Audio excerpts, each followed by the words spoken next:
e do Conselho Regional de Medicina. E eu queria dizer a vocês que a caneta pesa mais do que o bisturi. Eu sou cirurgião. Pesa quando a gente concede ou quando a gente nega a concessão de benefício. E para a gente negar ou conceder, a gente sempre busca essa verdade pericial. Se a gente não encontra a verdade pericial, a gente não encontra a paz interior. E é só com a paz interior que eu consigo emitir um laudo pericial. Tenham certeza de que ao emitir um laudo, quem emitiu e assinou responde por ele. Responde por ele administrativamente no interior da Polícia Militar, do ponto de vista civil e do ponto de vista do nosso Conselho Regional, que em nada esconde atos ilícitos praticados por médicos. Então, quando a gente assina um laudo pericial, a gente tem que nos basear nisso tudo. Okay? E a gente responde pelo que está escrevendo lá, não tenham dúvida disso. Estamos à disposição para periciar qualquer militar que nos seja reapresentado pela Diretoria de Recursos Humanos ou pelo Comando da Cooperação, para analisar, à luz dos fatos atuais, a situação de cada um de vocês ou de qualquer outro companheiro das corporações militares. Os laudos pregressos foram emitidos com base em dados pregressos, numa verdade pregressa. Os documentos públicos da administração, todos podem ser revistos, isso é da lei, da legislação, desde que eivados de vício. Não havendo vício, os documentos não podem e não devem ser revistos, mas situações atuais, no momento, podem e devem ser atestadas. No momento, nós já estamos fazendo reavaliações de militares e às vezes os laudos são diferentes, contrários aos laudos anteriores que nos foram apresentados, exatamente por conta da mudança da verdade que eu comentei com vocês aqui agora. Não sei se eu respondi a pergunta do Cabo Júlio, mas... Parcialmente eu vou... Deputado, estou à disposição. Bem, primeiro, obviamente que eu entendi que o perito, ele faz a avaliação do momento. Esse momento pode ter uma melhora ou uma piora, e obviamente que esse laudo pode ser diferente, isso eu entendi. Algumas coisas eu não entendi. Primeiro, quando o senhor fala que o perito faz a perícia com vistas ao ordenamento jurídico. Isso deixa eu concluir, que eu não entendi bem. Eu desconheço até que ponto, obviamente, que pode acontecer. Até perguntar se esse perito que o comandante está falando, se é o perito médico. É o perito da junta, né? Quer dizer, se o perito está fazendo esse laudo com vista ao ordenamento jurídico. Essa fala é importante a gente dissipar aqui a dúvida. A outra segunda que eu não entendi o perito tem o dever legal de reavaliar. Aí a minha pergunta é do ponto de vista técnico. Um perito que é cirurgião, no caso do senhor, ele tem condição técnica de avaliar um laudo emitido por um neurocirurgião ou por um ortopedista que é especialista em, igual eu tive um colega na faculdade, ele era especialista em face, o outro era especialista em mão. Até que ponto o pediatra, hipoteticamente que esteja na junta, ele tem condição técnica de fazer essa reavaliação para emitir um laudo de um colega que é especialista naquele assunto? Ok. Não há profissional algum com todo o conhecimento humano na medicina, no direito, em qualquer área, né? É normal, é de praxe, que nós, quando temos dúvida com relação a qualquer quadro clínico, nós nos recorremos a opiniões de especialistas na área. E é nos baseando nessas opiniões e em estudos próprios, é que nós fazemos a nossa convicção pericial. Dessa maneira. O médico, inscrito regularmente no CRM, como todos nós bem somos, né, temos essa prerrogativa quando imbuídos da função de perito pericial. Eu estou tentando entender aqui a profundidade da fala do senhor.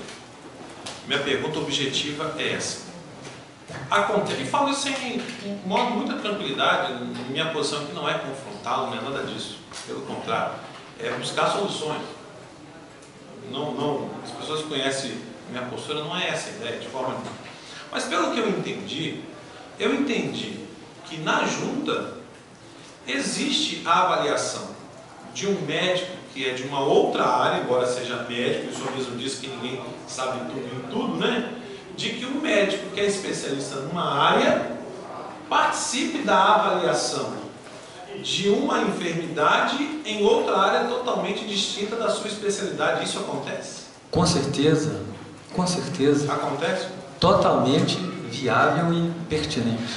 O senhor acha pertinente, então, um cardiologista fazer uma avaliação da situação do sargento Prats? Certamente. O cardiologista, ele tem capacidade para estudar o caso dele, ele tem capacidade para analisar os exames complementares, ele tem capacidade para interpretar a opinião e os laudos dos médicos especialistas, assistentes que emitiram aqueles relatórios, e ele também tem capacidade, e com frequência a gente utiliza, a solicitação de opiniões de médicos da nossa parte. Quando a gente quer ouvir outra opinião, a gente indica o militar ou qualquer outra pessoa para passar por um exame clínico com outro médico, que nos dá também por escrito essa opinião. De posse de todos esses documentos é que nós conseguimos ter a nossa convicção pericial. Na Junta Central de Saúde, todos nós somos médicos peritos designados. Eu, como presidente, e nós temos lá 9 médicos peritos designados e 2 psicólogas peritas designadas. Temos vários especialistas de diversas áreas.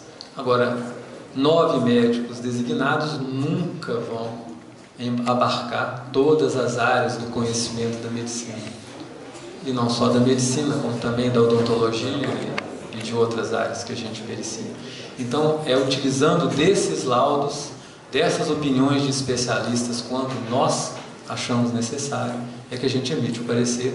E é assim, não só na Junta Central de Saúde, mas como em qualquer serviço médico pericial do mundo inteiro.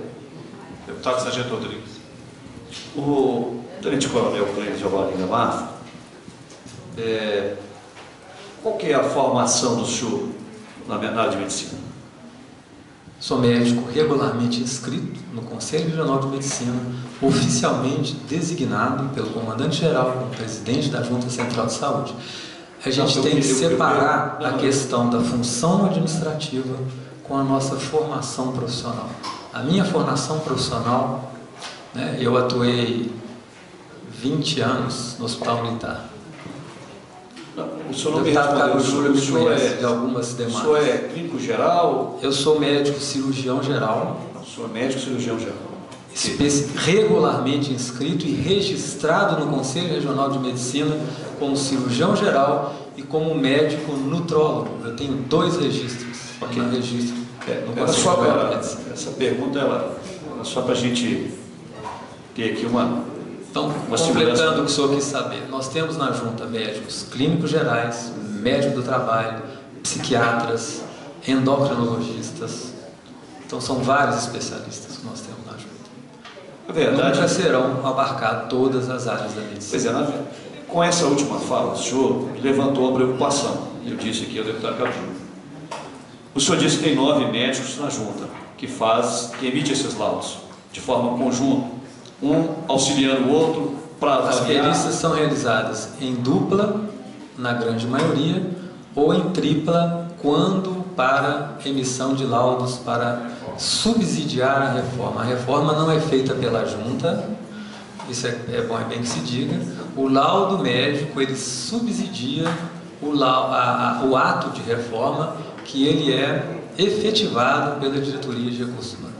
Bom, já que o senhor disse que os 9 não conseguem abarcar todas as áreas do conhecimento, não seria temeroso o cardiologista, o oftalmologista, dizer que a área que foi afetada do sargento Prats e aí hipoteticamente dizendo, eu também não posso, e aquilo que eu não conheço eu não opino, o senhor pode ficar tranquilo disso,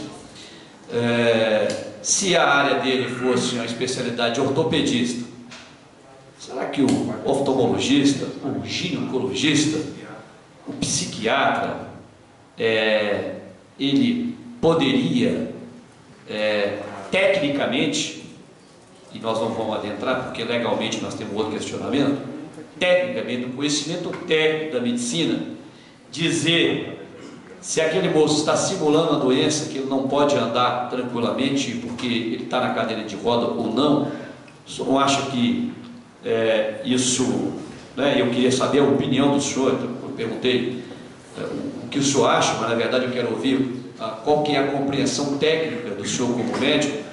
Você não acha que seria inviável que ele manifestasse um laudo para dizer se ele pode andar, se ele não pode andar, se a enfermidade dele, né, o diagnóstico dele vai durar daqui quanto tempo? Qual que é a opinião do senhor com relação a essa emissão, se que não abarca todo o conhecimento?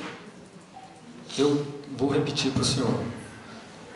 O médico perito tem total autonomia para emitir o laudo quando imbuído dessa função, baseada nos laudos de exames complementares, de relatórios de médicos assistentes e outros dados que chegam até ele. É assim na Junta Central de Saúde e em qualquer serviço médico pericial do mundo inteiro. Ok. A segunda pergunta levantou a preocupação minha, deputado Cabo Júlio, o senhor disse o seguinte: o laudo, seja, né, com o posicionamento pericial, do ponto de vista técnico ou jurídico, os médicos da Junta Central de Saúde chegam a fazer essa discussão do ponto de vista jurídico? Não, nós não discutimos lei, nós executamos o que está previsto na lei. Nós enquadramos o que a lei manda.